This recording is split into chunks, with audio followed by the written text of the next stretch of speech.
Bersama dengan Aisyah. Ya, Fitri. Assalamualaikum, Aisyah. Waalaikumsalam. Itu dia. Macam mana tadi, Kak Salah Aisyah? tu, saya dilahirkan di Kuala Lumpur. Kuala Lumpur.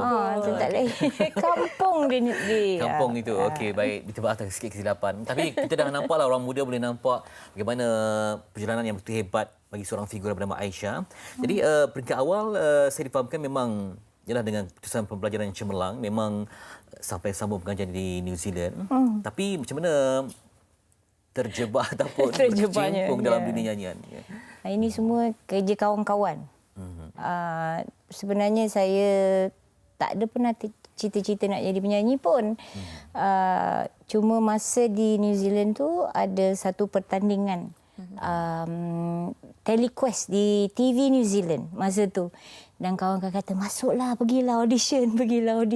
So saya pergi audition, kawan-kawan bawa dan tiba-tiba saya dapat masuk. Dan saya duduk di Auckland dan TV New Zealand masa tu pertandingan tu di Wellington. So, saya ingat lagi kawan-kawan saya sanggup tu pergi sewa van kami ramai-ramai. Dia orang bawa saya untuk pergi untuk pertandingan tu. Dia macam pertandingan lagu lah dekat tu. Tapi itu semua bercampur. Penyanyi, penari, apa semua.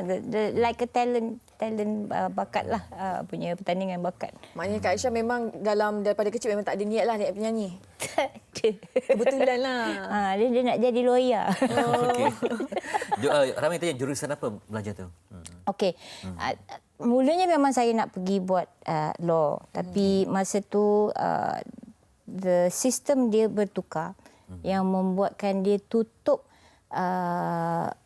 pintu untuk pelajar asing untuk masuk ke professional courses.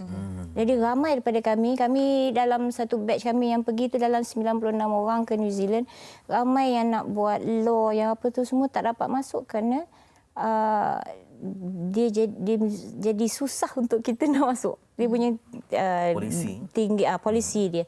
Grade dia sangat tinggi untuk masuk. So jadi ramai pada kami yang ada yang nak masuk jadi doktor apa semua. Akhirnya kita buat basic degree, be the Bachelor of Arts, Bachelor of Science. Jadi macam Kak Aisyah tak dapat masuk. So kita macam frust nak buat apa. So kita buatlah. Saya macam Kak Aisyah sebenarnya mula-mula sampai ke stage 2 saya buat triple major. Wah, cita-cita besar gitu. Saya buat political science, saya buat art history kerana saya minat dengan art history dan saya buat education in early childhood. Lepas tu saya break, saya mula menyanyi dan saya menyanyi dengan fan club, saya stop menyanyi, belajar sekejap.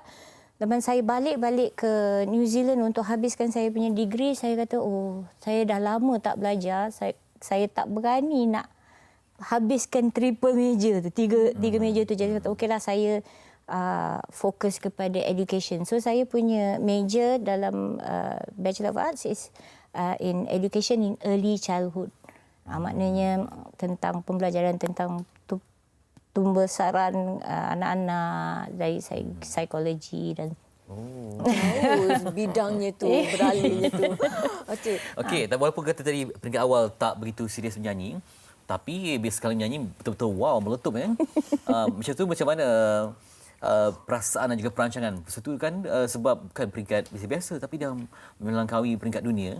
Jadi waktu tu bagaimana daripada muzik di New Zealand kembali ke Malaysia buat album semuanya?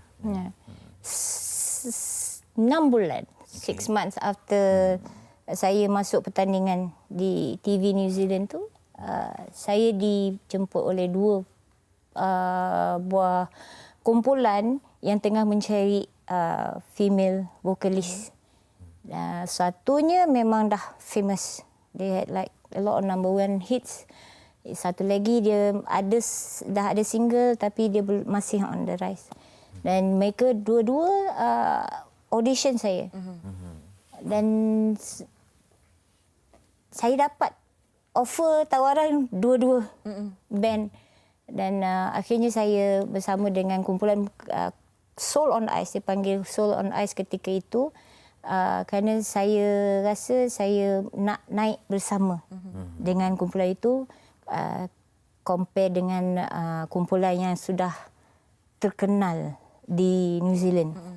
Dan 3 bulan saya bersama dengan The Fan Club.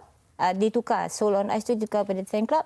Kita dapat tawaran dengan CBS New Zealand untuk rakaman. Jadi saya memang tak ada experience, tak ada pengalaman dalam menyanyi tu. Macam orang semua sebelum masuk rakaman menyanyi di kelab dan all that. Saya tak ada. Saya memang tak ada.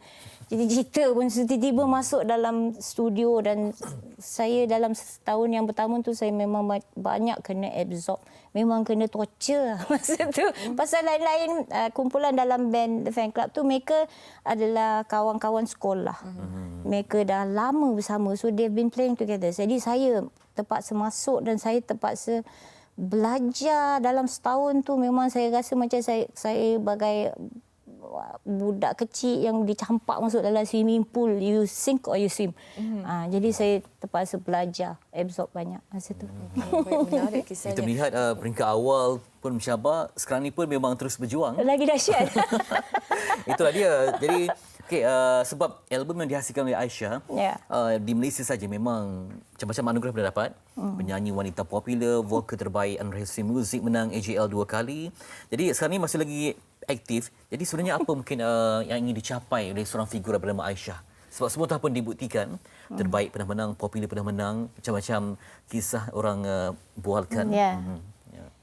Sebenarnya bila saya masuk dalam industri ni, satunya saya tak pernah fikir pasal cerita glamour ataupun saya daripada mula saya masuk dalam industri ni saya fikir ini adalah kerja saya.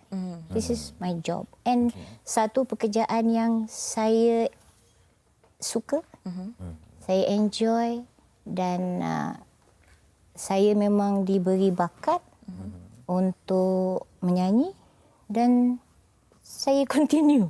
Dan it has always been, itulah prinsip saya daripada dulu sampai sekarang. I always fikir itu salah kerja saya. Itu cari makan saya, itu periuk nasi saya. Tak pernah berubah pun. Tak kira lah orang kata tengah relevan ke tak relevan, saya cari makan. Orang panggil saya panggil nyanyi, saya pergi nyanyi. Dan itu dan saya suka itu karya dan saya suka lihat bagaimana kadang-kadang bila saya tulis lirik, Fitri pun tulis lirik kan, kita tengok bagaimana lagu kita itu sampai ke hati, memberi kesan kepada peminat kita. Kadang-kadang kita tak tahu until mereka beritahu bagaimana lagu Syurga Telapak Kaki Ibu, walaupun saya tak tulis liriknya, tapi dia ada kesan kepada orang yang mendengar. Dan banyak lagi lah. Kalau raya, orang boleh relate dengan Aisyah. Kalau patriotik boleh. Lagu pop boleh. Lagu tradisional boleh. Macam jadi versatile. Kalau beli album Aisyah klasik tu memang ada semuanya. Okey, baik. Ada pemanggil. Terlalu ramai nak bercakap dengan Aisyah. Ada pemanggil. Okey, sekalian. Assalamualaikum. Waalaikumsalam. Siapa tu? Saya Faris Ismail dari Kota Baru, Kelantan. Oh, mesti peminat Aisyah kan? Oh, sangat meminati Aisyah. Okey. Daripada zaman saya menonton video-video Aisyah di YouTube, video-video 90-an, lagu-lagu Selanjur Bercinta, Janji Manismu, Kasih Kita. Saya ada dua soalan sebenarnya nak bertanya kepada Kak Aisyah sebagai seorang saya anggap legenda muzik tanah air. Pertama, Kak Aisyah, apa pendapat Kak Aisyah berkenaan sikap-sikap nurtizen ataupun netizen kita terhadap legend-legend artis-artis lama yang ada kalanya tak dapat menerima, bila setiap artis ada punya kelemahan, ada punya kekurangan, dari segi tone suara, ada tone suara yang tak memenuhi range, ada tone suara yang range-nya terhad, tapi netizen seakan-akan menghina warga-warga legenda kita ni. Yang kedua adalah apa aktiviti Kak Aisyah seharian yang membolehkan tone suara ataupun kualiti vokal Kak Aisyah terus maintain untuk membawa lagu-lagu yang lama yang masih lagi kekal menggunakan key yang sama seperti mana key yang digunakan pada tahun 90-an dulu. Faris, lagu Aisyah apa yang paling minat? Saya Janji Manismu, Kemaafan Dendam Yang Terindah, Selanjur Bercinta, cinta beralih arah yang pakai baju biru, baju tidur yang betul-betul rambut pendek peminat tu. saya tahu saya betul ingat. Kan? Yang saya ingat selaju bercinta tu saya pun heran. Bukan selaju bercinta tu saya pun heran. Macam mana tarik tu tak bergegar usul perut tu. Itu lagu favourite saya tu. Memang lagu tu hebat sangat. Okay. Yang yang part yang selanjur bercinta yang tinggi ke langit tu kata Macam Cik Mak, usus. Pelik juga. Aku memaksa tapi selaju bercinta pun gaya-gaya dia. Saya pun macam pelik. Jadi macam cinta beralih arah tu pula saya pun heran. Padahal ke hulu ke hilir tapi vokal tu masih lagi okey. Apa yang Kak Aisyah buat sebenarnya? Saya pun Itu kita panggil sebagai showmanship. Okey, terima kasih Faris. Okey, terima kasih. Seorang wartawan tu dia. Assalamualaikum. Yang pertama Kak tentang akhlak netizen. Yeah. Kita mulakan dulu dengan akhlak netizen. Saya baca semua caption di Instagram. Yeah. Sebab hiburan ni untuk menghiburkan. Tapi Yeah, telah menjadi betul. bahan perbalahan persengketaan. Betul. Tuduh-menuduh, maki hamun semua. Macam mana nanti? Pertamanya bagi Kak Syah tak ada salahnya untuk kita beri komen. Tapi kita kena bezakan komen dengan menghina, menjatuhkan maruah orang, mencerca kan, dan kalau orang putih kata komen yang below the belt, yang personal. Komen bagi Kak Syah tak apa, kalau you kata you tak suka, it's okay. Tapi jangan sampai menghina, sampai kalau you fikir kalau kita ni ada family dan ada kawan-kawan dia baca kata, dia jadi macam kenapa sampai macam ni? You know, komen untuk membina. Kita seni industri ni sebenarnya kita tak besar. Jadi kita perlukan support, sokongan daripada orang industri itu sendiri dengan netizen dan pendengar. Kadang-kadang Kak Syah rasa macam kita lebih terlalu kritikal kepada artis kita sendiri. Sedang kalau kita lihat yang datang artis asing tu kadang-kadang bunyi macam ya Allah, you know, bagi saya lah. Tapi masih dipuja. Jadi we are so hard on our own artist. You know, bagi Kak Syah setiap orang tu diberikan anugerah. Suara tu memang tak akan sama. Dan cita rasa kita pun tak akan sama.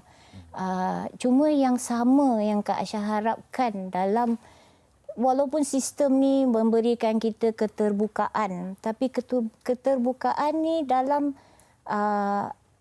masyarakat kita yang ada agama, yang ada adat, yang ada adab. Kita rasa kita kena ada garis panduan. Okey. Jadi macam mana Kak Aisyah berdepan dengan komen-komen netizen Fight. tu? Fight terus. Tak ada tapi. Ada yang bukan bertanya fight, kenapa Kak Aisyah begitu lantang untuk Ya, kerana pasal kita kena tengok the bigger picture. Ini jangan cerita tentang artis kena kutuk saja. Look at it at the bigger picture kita sebagai masyarakat. Orang cakap kata Kak Aisyah tu salah layan. Ya, tapi terima sajalah. Ada yang kata terima sajalah. You know, kenapa sentap? Bila kita ada reaksi, mereka nakkan kebebasan untuk bersuara, tapi bila artis react, kata, kenapa sentap? Habis kami ni anak batung ke? Kan? Tapi yang paling pentingnya ialah kita kena tengok the bigger picture ialah masyarakat kita. Mana hala tuju masyarakat kita? Kalau kita kata kita halalkan sahaja, biasalah. normalisasikan Ini benda tu. norma baru. Orang boleh cakap suka hati tanpa ada rasa tanggungjawab kan apa yang kita tulis. Sedangkan ianya semua bertentangan dengan pegangan agama, pegangan adab, pegangan adat. Semua tu opposing. Kalau kita nak halalkan, biasalah. Bagilah mereka nak cakap apa pun. Kita mesti ada. Kalau kita masyarakat dulu, orang zaman batu, dia tak pakai pakaian baju, tak ada adab, semua jadi huru-hara. Kenapa kita mula ada adab, ada adat, ada agama? Itu supaya kita menjadi satu masyarakat yang bertamadun. Jadi bila kita biarkan macam ni dan kita halalkan saja, maknanya kita bukannya jadi orang yang moden. Kita jadi orang yang cabaran balik ke perbezaan belakang. industri sekarang Ya. dan dulu Kalau kita kan. tak tegur, tak ada tarbiyah lah kan. Orang dah biasa begitu. Kena juga ada pihak yang hantar sebab ini tentang budi bahasa. Betul. Yang paling penting kita risau sebab kadang-kadang Kita- tulis tu macam orang tak ada agama. Ya, tak ada agama, tak ada adab, tak ada adat. Kita bagi Kak Aisyah, yang Kak Aisyah tengok makin lama, Kak Aisyah perhatikan, seperti kita ni dah tak ada respect lagi. Tidak ada rasa hormat lagi. Semua orang jadi expert dalam tu. Kadang-kadang kita bantai orang yang dah berpuluh-puluh tahun berada dalam satu industri tu, sedangkan dia pun tak apa, dia bukan tak ada dalam industri tu. Bercakap macam bagus, macam dia faham. Tapi sebenarnya yang dia bahankan tu adalah orang yang dah berpuluh-puluh tahun dalam satu-satu industri. So bagi Kak Syah, kita kena buat sesuatu. Kerana walaupun kita dalam kehidupan yang katanya moden, kena terima benda yang moden, tapi setiap benda yang baru tu tak semestinya baik dan tak semestinya sesuai untuk kita, bangsa kita, agama kita. Jadi mesti ada guideline di situ saja. Adab sopan santun tu masih Itu perlu dia. dititik beratkan. Baik Kak Syah, kita ada pemanggil lagi. Oh, ada di satu talian. lagi dia tanya Ada- apa yang saya buat. Saya sebenarnya saya tak nyanyi pun dekat rumah. Saya 35 tahun Sambil saya berjahit ni. ke tak ada? Saya buat craft saya akan diam. Sebenarnya saya banyak berdiam di rumah kerana saya bagi rest suara saya, dan kalau macam mana saya tu memang alhamdulillah rezeki saya untuk Itu dia. menyanyi itu. Dan setakat ini dah nak masuk 56 tahun saya masih menyanyi pada key yang sama saya Itulah sebenarnya dia. tu. Anugerah ilahi. Okey. Okey, jadi saya nak tanya kenapa buat kerja kraftan sambil mendengar ruqyah, tapi kita dengar dulu soalan yang kedua. Alamak. Okey. Assalamualaikum. Waalaikumsalam. Selamat pagi, Fitri. Ya, ni wartawan Ya, wartawan. Ni memang dia ni macam cara tanya tu macam wartawan. Oh, Nasruddin, okey. okey. Okey, panggilan pemanggilan contoh dari Banting. Ada soalan untuk Aisyah, silakan. Ya. Okey, Assalamualaikum. Selamat pagi, Kak Aisyah. Selamat pagi. Assalamualaikum. Salam. Sihat ya pagi hari Jumaat ni? Alhamdulillah.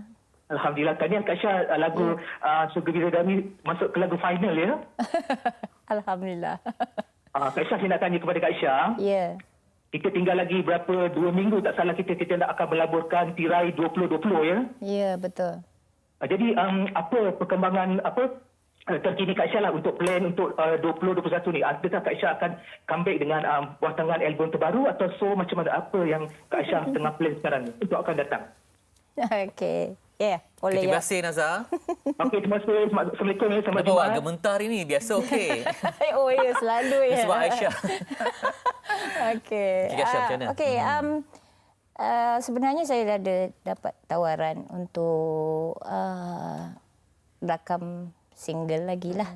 Jadi saya tengah dalam proses untuk menulis lirik. Masa saya dah lama tak tulis lirik. Selama ni saya tulis lirik Janji Manismu, Lagu Raya Pulanglah, Si Titis Cahaya Melukut Dia Gantang. Melukut, Itu Pi Gantang, Kasih Kita. Jadi lama dah saya rasa saya bukan seorang penulis lirik yang prolifik. Dan sekali-sekali je dia dapat ilham tu. Jadi saya rasa saya nak cuba kali ni untuk tulis lirik lagu lagi. Yang terakhir Malar ya lagu. Ya, tapi saya tak tulis lirik. Oh, okey. Kak Aisyah, saya nak tanya Kak Aisyah. Okey, Ya. sebagai orang yang dah lama dalam industri, macam mana Ya. Kak Aisyah melihat artis-artis sekarang? Sebab kan kita tahu sekarang ni, kalau kita boleh menyanyi satu lagu, boleh keluarkan single, dah dipanggil penyanyi, dah mendapat publicity dan sebagainya. Sebagai orang yang dah lama berkecimpung dalam industri, macam mana Kak Aisyah melihat situasi ni? Adakah sihat ataupun kadang-kadang berbekalkan paras rupa sahaja? Dan jadi performer tu dengan showmanship yang memukau tu. Okey. Okey, sekarang kalau kita lihat dari segi teknologi, rakaman pun kita dah ada something what you call as auto-tune. Auto-tune. Maknanya, so itu membuka kepada macam-macam possibility. Maknanya orang yang mungkin tak berapa boleh nyanyi. Kalau dulu kita compare, dulu sebelum time Kak Aisyah pula, kalau dia menyanyi tu live, setiap dengan live band sekali. sekali. dia boleh record sekali je. Jadi you kena betul-betul nyanyi tu kira almost perfect lah. Perfect lah untuk rakaman tu. Tapi sekarang yang Kak Aisyah tengok, ada kan yang menyanyi rakaman dia boleh cantum-cantum sepatah perkataan. Memang saya kata serius boleh buat. Dan sekarang ni memanglah teknologi itu sangat canggih, tapi yang menjadi masalahnya bila kita nak kena buat persembahan live. Live. Jadi kita tak boleh nak kata cara dulu lebih baik, cara sekarang lebih baik, because it's just the way it is. Sekarang macam ni. Jadi Kak Syamah harapkan kalau macam artis-artis baru, kalau syarikat rakaman ambil seorang artis tu supaya mereka jaga talent ni. Kerana orang baru ni macam especially dalam keadaan sekarang, kehidupan sebagai artis ni dia sangat mencabar. Jadi mesti ada orang yang jaga, yang groom baik-baik supaya dapat mengharungi. Sedangkan saya yang 35 tahun ni pun saya pening, 2 hari kena bash. Jadi ni kan kalau orang yang baru tiba-tiba kenapa boleh jadi sakit. Kalau kita tengok benda ni, cyberbullying ni sangat besar kesannya. Kalau kita tengok artis-artis di Korea, kalau contohnya saya baca statistik yang bunuh diri, yang depression ni adalah kesan daripada cyberbullying ni. So kita tak nak benda ni terjadi kepada masyarakat kita. Betul. Dan kalau biasanya kalau yang dibuli secara cyber ni melibatkan kontroversi dan sebagainya. Kalau Kak Aisyah lihat sekarang kan banyak artis-artis yang macam banyak yang terpalit dengan kontroversi, itu yang menaikkan nama mereka. Kalau macam Kak Aisyah sendiri, macam mana Kak Aisyah lihat perkara ini? Kadang-kadang kita kata bad publicity is still publicity. Adakah itu perkara yang bagus ataupun sebenarnya artis sekarang ni diorang perlu berdiri dengan bakat sendiri? Publicity itu nombor 2. Ada yang perlu kejar viral kan untuk naik kan. Kak Aisyah pun masih tengah observe ni macam mana. Memang daripada dulu Kak Aisyah mula-mula menyanyi dulu, pernah orang di New Zealand lah, dia seorang yang otai lah di sana. Dia kata publicity is publicity. Tapi kadang-kadang publicity mungkin di negara luar it may work, tapi mungkin kalau dalam negara kita dia masih terkesan. Dia akan jadi terkesan. Kalau kita tengok, itulah contohnya macam di Korea, dia banyak kesan di artis jadi depression dan macam-macam lah. So kita tak mau ini jadi satu perkara yang berleluasa. Macam mana pula Kak Aisyah melihat trend? Kalau macam sekarang kan biasanya kalau setengah artis tu untuk dipanggil untuk merakamkan lagu ataupun untuk buat persembahan dan sebagainya, ataupun ada job-job lain, benda pertama yang dilihat adalah jumlah pengikut di laman media sosial. Kalau Kak Aisyah sendiri sebagai orang yang dah lama berkecimpung, berdiri dengan bakat sendiri, tetapi tiba-tiba bakat tu orang kata disailang oleh orang-orang yang mempunyai followers yang tinggi ni, macam mana Kak Aisyah? Itulah kami pun macam pening jugalah dalam hal ni, pasal kadang-kadang kita nak dapat airplay untuk satu-satu lagu baru pun orang akan tengok berapa kita punya views. Habis yang macam kita ni mungkin followers kita bukan orang yang terlalu celik IT ataupun yang bukan yang kaki like. Bukan kaki like, exactly. Jadi kita akan ada satu disadvantage, diskriminasi di situ. Jadi buat masa ni Kak Aisyah tak tahu lagi macam mana nak menangani. Tapi kita kena ada satu point di mana kita kena re-educate balik penonton kita, orang-orang kita, supaya jangan menilai satu-satu karya lagu itu, karya seni itu hanya berdasarkan kepada jumlah like. Jumlah like, kalau kita nak macam tu, kalau tengok budak minta cendol pun banyak juga dia punya viewer. So like saya kadang-kadang bercakap dengan artis-artis lama, kata kita kena buat benda macam tu ke? Betul. Baru orang nak tengok. Saya cakap dengan suami saya, bang, kita kena buat lari-lari dari padang ke boleh ke TikTok. TikTok ke macam mana? So kita kena ada satu badan pengawasan. Mesti ada balance. Viewers is good. Maknanya kita kena dapat bezakan antara budaya popular dengan budaya dengan penilaian muzik dan seni itu Quality. dari segi ilmiah dia. Daripada jadi kita ada juri yang punya bertahun-tahun dalam music industry yang faham tentang formal music mungkin. Maknanya bukan populariti di media sosial semata-mata Sahaja. lah. Mungkin kalau kita dapat cari satu balance. Okey. Ada lagi pemanggil ramai sangat yang hubungi pada hari ini. Okey. Assalamualaikum. Waalaikumsalam. Hello, selamat pagi. Ya. Selamat pagi untuk tiga-tiga lah. Okey. Wahid ya? Okey. Saya Wahid, saya di Kuching, Sarawak. Okey. Jadi saya ni peminat Puan Asia. Dan saya rasa saya seusia dengan Puan Asia. Ni nak tahu ni, Puan Asia apa khabar? Baik, alhamdulillah. Alhamdulillah.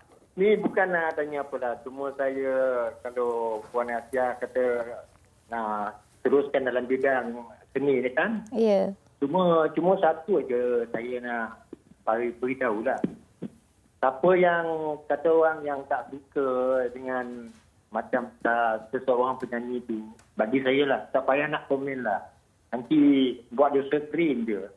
Yang peminat tu untuk membina penyanyi yang dia minat tu, dia boleh. Tapi bina macam nasihat yang bermanfaat lah.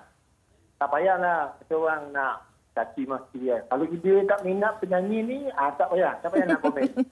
Tak payah nak komen, buat dosa je. Tapi kita memanglah tak dapat nak tutup mulut netizen kan. Tapi bagi saya lah, sepanjang saya mengikuti perkembangan Puan Asia dalam bidang nyanyian ni, memang Puan Asia ni salah seorang yang penyanyi yang saya minat. Okey. Tapi yalah, kata orang macam kita ni memang tak dapat nak tutup mulut netizen kan. Tapi macam mana pun kita pun ada juga buat silap. Tapi kalau kita silap, kita pun takkan kita nak biar silap kita berpanjangan. Baik. Terima kasih Cik Wahid dari Kuching. Unit boleh dipanggil Puan Asia kan? Pengerusi pertumbuhan apa? Klasik. Kan lah. Okey, dapat. Tadi itu isu tentang netizen. Baik. Tadi saya bertanya tentang soalan kan. Saya tengok tadi ada caption berada di safe haven sambil buat kraftangan, kemudian sambil mendengar ruqyah. Haki segala dengki khianat barangkali. Macam itu juga penting sebagai pendinding sebagai Ya, juga. betul. Okey. Safe haven bagi saya macam daripada dulu saya buat art saya. Selain daripada saya menyanyi, audio saya suka visual art, kraftangan, semualah. Bagi saya memang kalau kita tengok survey pun ada menunjukkan yang membuat satu-satu kesenian dari segi menggunakan tangan tu semua adalah satu terapi minda, relaxing, dan kita discharge semua negativity. Dan ialah dari segi macam saya cakap, saya selalunya dekat rumah saya memang pasal saya dah selalu pergi bila bekerja, saya dengar muzik gedebung-gedebang. Jadi saya balik, saya memang totally. Tak nak dengar gedebung-gedebang. 35 tahun saya tak pernah di rumah saya, tak pernah ada karaoke set. Kawan saya pernah datang rumah, dia kata, aku tak pernah jumpa you praktis nyanyi. Aku buat apa? Nanti aku pergi nanti aku praktis lah. Kata kan. Bila air tak nyanyi? Tak, melainkan saya terpaksa belajar lagu. Macam lagu ABS kan. Saya terpaksa belajar dalam masa yang sangat cepat. Jadi saya terpaksa pasang tu di rumah. Itu je lah. Saya punya neighbours mesti pelik. Kenapa tiba-tiba saya tak jarang pasang lagu. Dan bila ruqyah ni, semua orang pun faham kan bila orang buat ruqyah ni pasal apa. Maksudnya Kak Aisyah cuma menyanyi ketika di atas pentas dan juga bilik rakaman. Praktis lah, rehearsal. Dan bila saya berada dalam saya punya haven, buat saya punya berkreatif, sebenarnya saya rehatkan saya punya suara. Kerana suara ni kita tak boleh overuse. Dia akan jadi. Mungkin sebab itu suara saya masih maintain selama ini. Dan saya ruqyah tu untuk terapi jiwa dan juga untuk pendinding Daripada itu kalau kita biasalah kalau ada yang suka, ada yang tak suka. Dan walaupun kita moden di zaman sekarang, tapi bab-bab yang tu kita tak berapa moden. Permainan dia masih jadi, dan kita sentiasa menjadi satu target. Ya, okey. Setengah jam kita berbincang. Ya. Kalau ikutkan Aisyah ni kena 5 jam kan. Baru cukup. Itulah dia. Okey. Tapi saya dapat melupakan tadi panggilan Puan Asia tadi. Puan Asia. Tak apalah, yang penting ilmu hari ini cukup banyak walaupun setengah jam. Daripada mula kita dapat melihat perjalanan. Paling penting kena ada maruah, kena ada jiwa, kena ada integriti, kena ada paling penting keimanan walaupun dalam bidang musik. Rasa hormat. Rasa hormat. Itu yang paling penting sekali. Baik.